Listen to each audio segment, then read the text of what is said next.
Welcome back to my Navrang study channel. तो आज अपन पढ़ेंगे प्रायिकता प्रोबेबिलिटी और हमारी एक्सरसाइज हो गई 16.1 और प्रायिकता के बारे में हम जानेंगे। तो स्क्रीन पर रहेंगे हमारे क्वेश्चन और आंसर दोनों, सिर्फ हम उसको समझाएंगे और आप लोगों को ध्यान से समझना है। तो वीडियो शुरू करने से पहले हमारे यूट्यूब चैनल को सब्सक्राइब कीजिए, शेयर कीजिए और लाइक कीजिए, ठीक है ना। और ऑल नोटिफिकेशन ऑन कीजिए सब्सक्राइब करके, ताकि आने वाला हर वीडियो आपके पास जल्द से जल्द पहुंच सके। तो हम वीडियो को स्टार्ट करते हैं। देखिए हमारे पास ये क्वेश्चन है कि एक सिक्के को 3 बार उछाला गया है, ठीक है। अब इसमें क्या आ सकता है? हेड हेड आ सकता है, हेड हेड टेल आ सकता है, हेड टेल हेड आ सकता है, टेल हेड हेड आ सकता है, टेल टेल हेड आ सकता है, टेल हेड टेल आ सकता है, हेड टेल टेल आ सकता है और टेल टेल टेल आ सकता है, ठीक है ना। चित्त या चित्त चित्त पट्टा आ सकता है या पट्ट पट्टे चित्त आ सकता है, मतलब कुछ भी आ सकता है। क्वेश्चन हमारा सेकंड है कि एक पांसी को 2 बार फेंका गया है। पांसा क्या होता है? पांसा अब तो जानते होंगे, पांसा वो होता है, वो सांप सीढ़ी आप जानते होंगे कि वो गेम आता है एक सांप सीढ़ी और लूडो का, ठीक है ना। तो वो एक वो रहता है ना जिससे अपन अंक पढ़ सकते हैं कितने, 6 7 6 1 2, तो 6 से ज़्यादा नहीं होते उसमें, उसको हम पांसा बोलते हैं, जिसको अपनी भाषा में घोटी बोलते हैं, ठीक है। तो यहाँ पर कितना आ सकता है? एक आ सकता है। देखिए अगर 1 आएगा तो 1 6 तक आएगा, या फिर 2 आएगा तो 2 6 तक। यहाँ पर देखिए 1 1 1 4 1 5 1 6, फिर 2 1 2 2 2 3 2 4 2 5 2 6, फिर 3, यहाँ से 6 6 आखिरी आएगा, ठीक है। और हमारा थर्ड क्वेश्चन है कि एक सिक्का 4 बार उछाला गया है। अब एक सिक्का है जिसको हम इंग्लिश में कॉइन बोलते हैं, तो उसमें 4 बार उछालेंगे अपन तो क्या आएगा? हेड हेड हेड आ सकता है, 4 बार हेड, या 3 बार हेड और 1 बार टेल, या हेड हेड टेल हेड आ सकता है, head head tail head, head tail head head, head tail tail head, head tail head tail, head head tail tail, head tail tail tail, tail head head head, tail head head tail, tail head tail head, मतलब इस प्रकार से आएगा। और अब हमारा fourth question है, एक सिक्का उछाला गया है और एक पांसा फेंका गया, तो हम क्या करना है? तो ये देख सकते हैं एक सिक्का व एक पांसा उछालने की प्रतिदर्श समष्टि। तो यहाँ पर देखिए S बराबर H बना सकता है, या H2 आ सकता है, या H3 H6 तक आ सकता है, या T1 T2 T3 T4 T5 T6 इतना तक आएगा। तो एक सिक्का उछाला गया है और केवल उस दिशा में जब सिक्के पर चित्र प्रकट एक पांसा फेंका जाता है, ठीक है। ये हमारा क्या हो जाएगा? 5वें का क्वेश्चन। तो ये देखिए हमारा सिक्के पर चित्र आने से एक पांसा फेंका जाता है, अन्यथा नहीं की प्रतिदर्श समष्टि। तो देखिए हेड हेड हेड, या head 1 head 2 head 3 head 4 head, फिर हेड 2 आ सकता है, या हेड 6 और हेड फिर टेल आएगा, और फिर हेड 5 भी आ सकता है। और हमारा सेकंड क्वेश्चन है, यानी कि 6th वाला, कि एक्स कमरे में 2 लड़के और 2 लड़कियां तथा वाई कमरे में 1 लड़का और 3 लड़कियां हैं। उस परीक्षण का प्रतिदर्श समष्टि ज्ञात कीजिए, जिसमें पहले का कमरा चुना जाता है और फिर एक बच्चा चुना जाता है। तो इसको सॉल्व करेंगे तो हमारा क्या आ जाएगा कि माना एक्स कमरे के लड़के व लड़कियों को B1 B2 और G1 G2 और B1 B2 यानी बॉय फर्स्ट और Y2 गर्ल फर्स्ट गर्ल 2, और Y कमरे के लड़के व लड़कियों को B3 G3 G4 यानी 1 लड़की और 2 लड़की, ठीक है। सॉरी 1 लड़का और 2 लड़की, और G5 से दर्शाया गया है, सॉरी 3 लड़की। तो एक कमरे को चुनना और फिर एक बच्चे को चुने जाने की प्रतिदर्श समष्टि।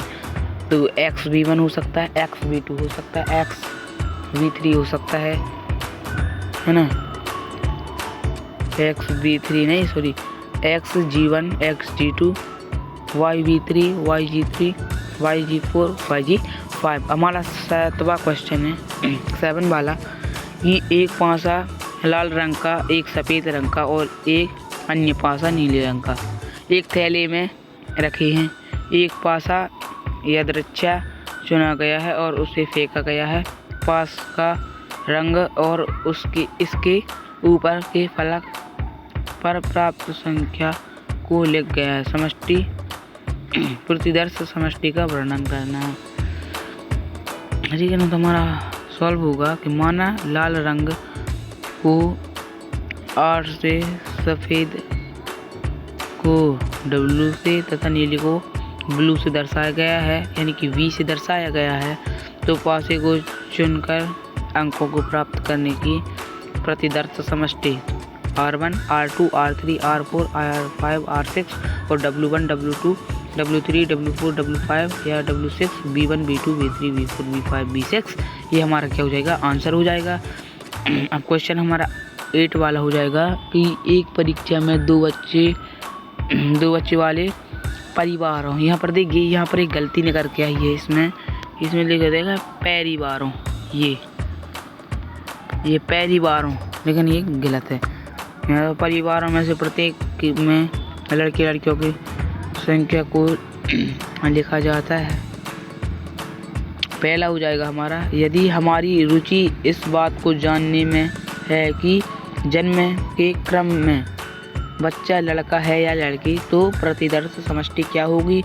सेकंड क्वेश्चन है, यदि हमारी रुचि किसी परिवार में लड़कियों की संख्या जानने में है तो प्रतिदर्श समष्टि क्या होगी। तो आंसर हमारा होगा पहला का, परिवार में दो बच्चे हैं, वे लड़के हैं, ये लड़के हो सकते हैं या लड़की हो सकते हैं, इनकी प्रतिदर्श समष्टि BB यानी बॉय बॉय, BG यानी बॉय गर्ल, GB यानी गर्ल बॉय या गर्ल गर्ल। ठीक है, और एक परिवार में कोई लड़की ना हो या दो लड़कियां हों तो अतः प्रतिदर्श समष्टि 0 यानी कि नहीं हो सकती, 1 या 1 हो सकती है या 2 हो सकती है। ठीक है, तो हमारा 9वां क्वेश्चन है 9वां यानी कि 9वां क्वेश्चन है, एक डिब्बे में एक लाल और एक जैसे 3 सफ़ेद गेंदें रखे हुए हैं, तो उत्तरोत्तर बिना प्रतिस्थापित किए यादृच्छा निकाल जाती है। देखिए ये यादृच्छा आपको हर बार देखने को मिला होगा, और ये यादृच्छा होता क्या है, यानी कि बिना देखे निकाली गई है। इस परीक्षण का प्रतिदर्श समष्टि ज्ञात कीजिए। एक डिब्बे में एक लाल व 3 सफ़ेद गेंदें, यदि लाल को R से यानी कि रेड से और सफ़ेद को W से यानी कि वाइट से निरूपित किया जाए तो इस प्रशिक्षण का प्रतिदर्श समष्टि तो क्या हो सकता है, RW यानी रेड वाइट, या फिर हो सकता है वाइट राइट वाइट और रेड, या हो सकता है कि वाइट वाइट। ठीक है, अब हमारा क्वेश्चन 10th है यानी कि 10वां है, एक परीक्षण में एक सिक्के को उछाला जाता है और यदि उस पर चित्र प्रकट होता है तो उसे पुनः उछाला जाता है। यदि पहली बार उछालने पर पट्ट प्राप्त होता है तो एक पासा फेंका जाता है। प्रतिदर्श समष्टि ज्ञात कीजिए। प्रतिदर्श समष्टि हम क्या करना है, ज्ञात करना है। अब ये देखिए, यदि एक सिक्का उछाला जाता है तो चित्र प्रकट हो तो दोबारा उछालने पर चित्त या पट्ट आ सकता है। इस प्रकार घटना हेड हेड या हेड टेल होगी। पट्ट आने पर पासा फेंका जाता है। पासा फेंकने से संख्या 1 2 3 4 5 6 आ सकती हैं। तो प्रतिदर्श समष्टि क्या होगी हमारी, हेड हेड या head tail, tail 1 tail 2 tail 3 tail 4 tail 5 और टेल 6 इतना तक हमारा होगा। और हमारा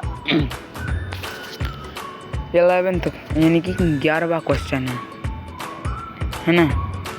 मान लीजिए कि बल्बों के एक ढेर में से 3 बल्ब यादृच्छिक यानी बिना देखे निकाले जाते हैं। प्रत्येक बल्ब को जांचा जाता है। ठीक है ना, यहाँ पर वो है मिसप्रिंट है थोड़ा, तो जांचा जाता है और उसे खराब D या ठीक N से वर्गीकृत करते हैं। इस परीक्षण का प्रतिदर्श समष्टि ज्ञात कीजिए। अब देखिए, और एन यानी कि नेगेटिव, ठीक है। अब देखिए, खराब के लिए डी और बल्ब को एन से निरूपित करते हैं तो 3 बल्बों से बना प्रतिदर्श समष्टि इस प्रकार है। डी डी डी, ठीक है, या डी डी एन, या D N D, N D D, N N D, N D N, D N N है, या एन एन एन, ठीक है। ये हमारा आंसर हो जाएगा। और एक सिक्का उछाला जाता है, यदि परिणाम चित्त हो तो एक पासा फेंका जाता है, यदि पासे पर एक सम संख्या प्रकट होती है यानी कि 2, तो पासे को पुनः फेंका जाता है। इस परीक्षण का प्रतिदर्श समष्टि ज्ञात कीजिए। तो यहाँ पर एक सिक्का उछालने पर यदि चित्त हो तो हेड से और पट्ट हो तो टेल से दर्शाया जाता है, और चित्त आने पर पासा फेंका जाता है। तो यहाँ पर क्या आ सकता है? Head 1, head 2, head 3, head 4, head 5 या हेड 6 की घटनाएं हो सकती हैं, ठीक है ना। यहाँ पर H2, H4 या H6 आने की अवस्था में पासा दोबारा फेंका जाता है, जिससे प्रत्येक की 1 2 3 4 5 6 की घटना हो सकती हैं, ठीक है। हमारा क्वेश्चन 13 है कि कागज की 4 पर्चियों पर संख्या 1 2 3 4 अलग अलग लिखी गई हैं। इन पर्चियों को एक डिब्बे में रखकर भली भांति मिला गया है, मतलब ऊपर नीचे कर दिया गया है, ठीक है ना। और एक व्यक्ति डिब्बे से 2 पर्चियाँ एक के बाद दूसरी बिना प्रतिस्थापित किए निकालता है। इस परीक्षण का प्रतिदर्श समष्टि ज्ञात कीजिए। प्रतिदर्श समष्टि ज्ञात करना हमको, तो ये देखिए हमारा क्वेश्चन है, तो हमारा आंसर क्या होगा? पासा फेंकने में यदि सम संख्या प्राप्त होती है तो सिक्का उछालने पर हेड या टेल की घटना होगी, या टेल आ सकता है, हेड टेल आ सकता है, ठीक है। यदि पासे पर विषम संख्या आती है तो सिक्का 2 बार उछाला जाता है, यानी कि अगर 2 बार उछालेंगे तो हेड आ सकता है, या हेड टेल आ सकता है, या टेल हेड आ सकता है, या टेल टेल आ सकता है। तो घटनाएं हो सकती हैं। इस प्रकार समष्टि क्या करना है? इस प्रकार समष्टि, ठीक है। तो 2 हेड 2 टेल, 4 हेड 4 टेल, और 6 हेड 6 टेल, 1 हेड, यानी कि अलग अलग बार हेड आ सकता है, या एक ही बार में हेड आएगा, या एक ही बार में हेड टेल आएगा। मतलब कि एक बार में हेड टेल आएगा, या टेल हेड आएगा, या टेल टेल आएगा, या अगर 3 बार में हेड आ गया 3 हेड टेल।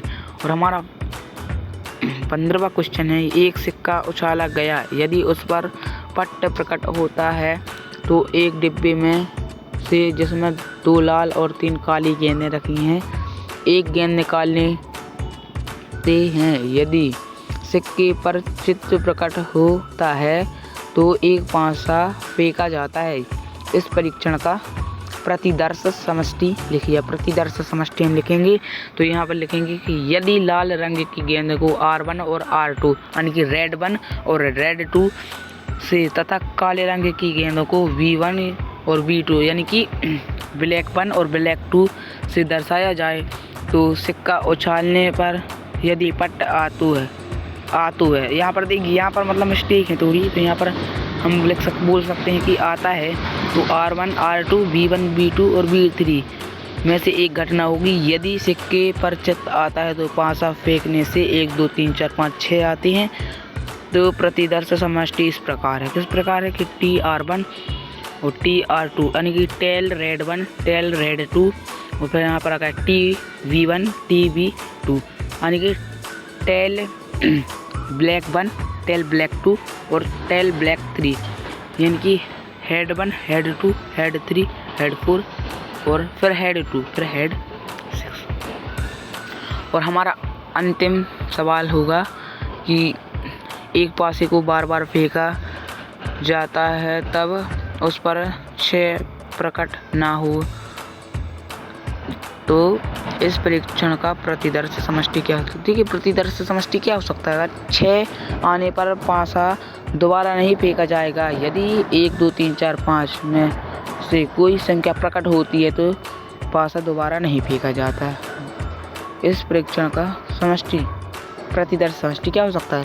पहला 6 या 1 6 2 6 3 6 4 6 5 6 1 1 6 1 2 6 1 5 6 2 1 6 2 2 6 और 2 5 6 3 1 6 3 2 6 3 5 6 4 1 6 4 2 6 4 5 6 5 1 6 और 5 2 6 और आखिरी होगा हमारा 5 5 6। तो आई होप हमारी ये वीडियो आपको पसंद आई होगी और वीडियो अगर आपको पसंद आई हो तो लाइक कीजिए, शेयर कीजिए तथा सब्सक्राइब